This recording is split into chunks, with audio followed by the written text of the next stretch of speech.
Hey everyone, welcome back to the studio.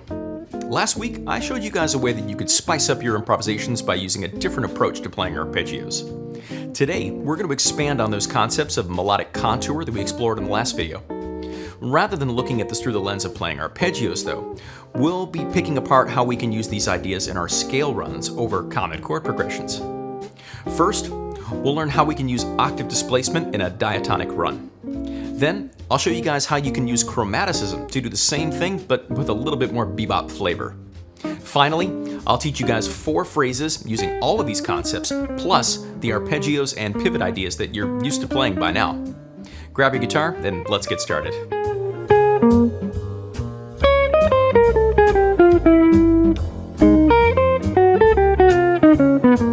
If you've been hanging around here at the studio for a little while, you probably heard me mention stuff like octave displacement quite a bit.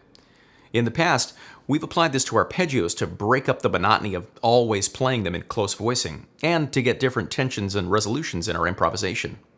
Well, we can also apply this concept to our scale runs to do pretty much the same thing. An added benefit to this is that we really just need to keep our focus on where we're beginning, some chord tone of the 2 chord or the 5 chord, and then where we're going to end up at some chord tone of the 1 chord. In these next few examples, I'll demonstrate how you can displace up or down in a scale run. In this case, it's just going to be C major on the upbeats to give an otherwise really simple scale run some life. While you listen to these, see if you can clock some other melodic ideas that are happening inside of the larger scale run. Let's check those out now.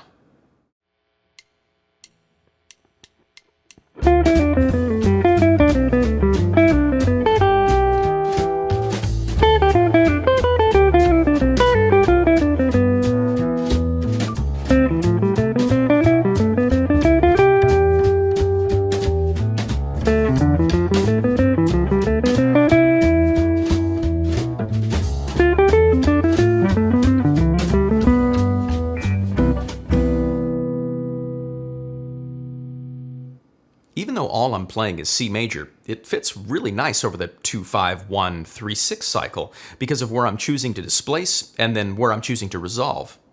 We also got some pretty cool syncopated sounds by displacing on the upbeats, which is super typical of the bebop sound. Up next, I'll show you how you can do the same thing but add chromatic ideas from Barry Harris's chromatic scale concept in order to target more specific resolutions.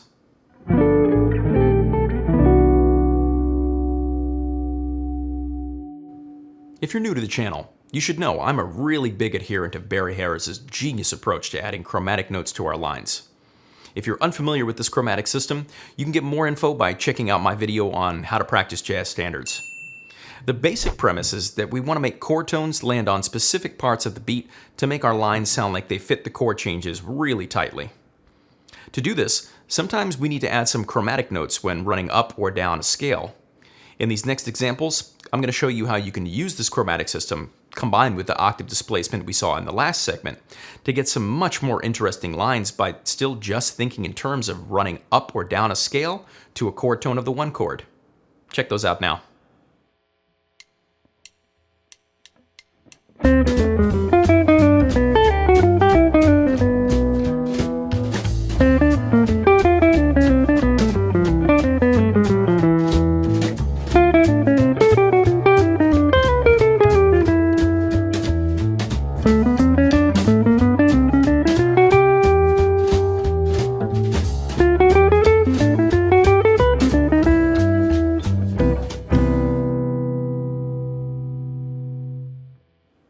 I don't know about you, but I think this is already starting to sound a lot more like bebop.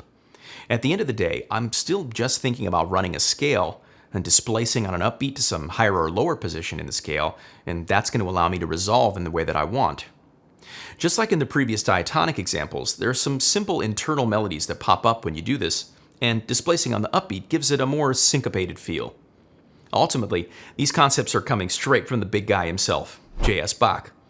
If you go listen to, or even better, learn some of his work, you'll see that his single note passages are rife with this kind of melodic thinking. It's really genius level stuff. I usually recommend jazz guitarists to check out the violin sonatas and partitas, but the pieces that he wrote for lute are also works of unparalleled genius. Our goal as jazz improvisers, especially in bebop, is to take the kind of approach that he used, but apply some modern harmonic and rhythmic sensibility to it. Now, before we pack it in for today, I'll share with you guys 4 phrases I cooked up that make use of everything you learned from both last week's video and today.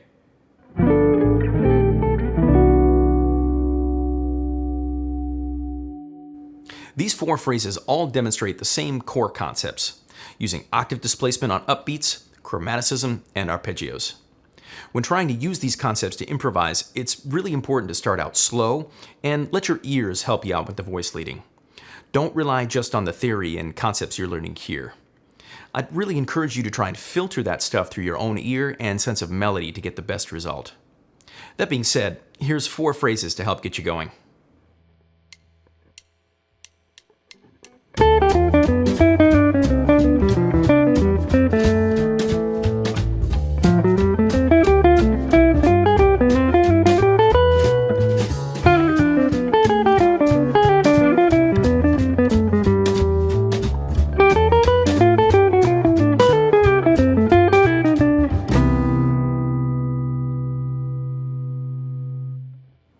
Thanks for sticking around to the end of the video. Let me know down in the comments if you found something new for your improvisations in today's lesson. Remember, playing an effective solo over chord changes is a culmination of so many different elements. When you're practicing this stuff, you should always try to use it in context and explore combining the different things I'm teaching you in real time. As always, if you found today's lesson helpful, make sure to give the video a like, subscribe to the channel if you haven't already, and hit that bell for notifications. If you want to get access to the PDF for today's lesson, along with the whole back catalog for all the videos on the channel, you can get that over at my Patreon page for as little as $10 a month, or by just hitting the join button right here on YouTube. Studio member and higher patrons also get access to bonus videos. This month, I'll be doing a deeper explanation on the voice leading and structure for last week's etude on All the Things You Are. If that sounds like stuff that you're interested in checking out, you should really head on over there and join the studio. Shout out to Louis Rosen for being a studio fan. I really appreciate the support. A big thank you is due to these awesome studio members for their support as well. PH, David Zuckerbraun, Max Irwin, Everton Armstrong, Jay Jarek, Stephen Schwartz, Jay Montana, Skemster, Aaron Walters, Dorian Marley, Stephen Prager, Edson Soares, and Bill Atterbury. An extra special shout out to Jazz Luminaire patrons Vibhav Babadi and Bill Jacob. Thank you guys all so much for your continued support. I'm David Shore, and thanks so much for hanging out with me at the studio today. I'll see you guys next time.